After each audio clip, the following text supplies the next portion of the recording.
A Roman slave market, 95 AD. One boy, 1,500 denarii.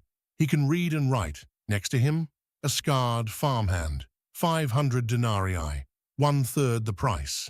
Then a Syrian girl takes the platform, 6,000 denarii, 12 times more than the laborer. Same day, same market, but wildly different prices.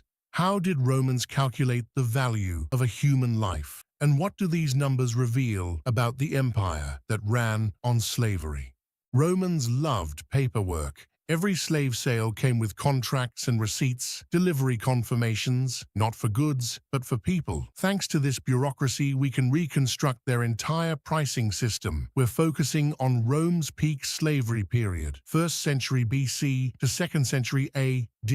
Why? Because this is when we have the most evidence. Over 90% of surviving Roman sources come from this era. It's also when the slave trade reached its maximum scale. After Caesar's Gallic Wars alone, nearly 1 million people flooded into Roman markets. This was slavery as an industrial system. Let's break down exactly how it worked.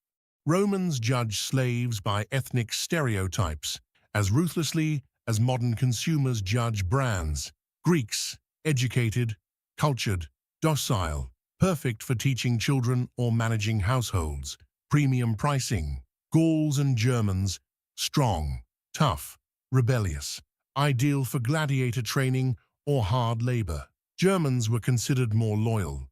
They commanded higher prices as bodyguards. Syrians and Phoenicians, shrewd business people. Romans bought them specifically to run shops and manage money. A Greek tutor could cost 10,000 denarii. A Germanic laborer from an unconquered territory, maybe 600. Same age, same health, different passport, and a 16 times price gap. An unskilled farmhand, 800 to 1,000 denarii. A trained shoemaker, 4,000 denarii, 5 times more. A doctor, 20,000 denarii, the price of a luxurious villa. But here's where it gets extreme. Martial writes about a specialized cook who sold for 100,000 denarii. That's a country estate. Why? Because exotic cuisine was a status symbol. You weren't just buying a cook, you were buying social prestige. The most expensive slave on record, a Greek actor named Panurgus, 700,000 denarii. At that price, you could buy 1,400 unskilled workers, one entertainer, or an entire workforce. Romans chose the entertainer. Peak value, ages 15 to 25. Old enough to work, young enough to last decades. Children under 10 were sold cheap or given away free with their mothers. Too risky. They might not survive childhood. But once a child hit 10 to 12 years old, prices jumped. They were trainable, moldable. Wealthy families would buy them as companions for their own children. After 25, value declined. By 40, you're worth half your peak price. At 60, you might sell for 100 denarii or less, if you sold at all. Many elderly slaves were simply freed, not from kindness, but because feeding them cost more than their labor was worth. Women's pricing was completely different. Men were judged on strength and skills. Women were judged on youth and beauty and reproductive potential. A healthy 22-year-old male laborer, 2,000 denarii. An attractive 17-year-old woman, 6,000 denarii. Triple the price. Wet nurses were especially expensive. Many elite Roman women refused to breastfeed. They considered it beneath them. A healthy wet nurse could command 3,000 denarii or more. Midwives and beauty specialists cost even more. The inspection process was brutally invasive. Buyers examined teeth like horses, checked muscles, searched for scars and brands. Slaves were forced to jump and run. They lifted heavy stones to prove their strength. Sellers were legally required to disclose defects, but they rarely did, honestly. They'd fatten up thin slaves, use cosmetics to hide blemishes, even temporarily mask illnesses with drugs. Some wealthy Romans curated their entire household staff by appearance. All blonde Britons, all dark-skinned Ethiopians. Slaves became living decor. War flooded markets. After Pompey's eastern campaigns, so many slaves arrived that traders complained about low profits. Prices crashed. During peacetime, prices soared.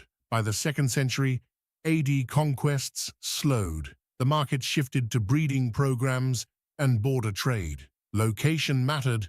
Rome had the highest prices. Wealthy buyers. Prestige market. The same slave selling for 2,000 denarii in Rome might fetch only 800 in a frontier town. Seasons affected prices. Farm workers cost most right before harvest, when labor demand peaked. Buy in winter, when demand dropped. Resell in spring.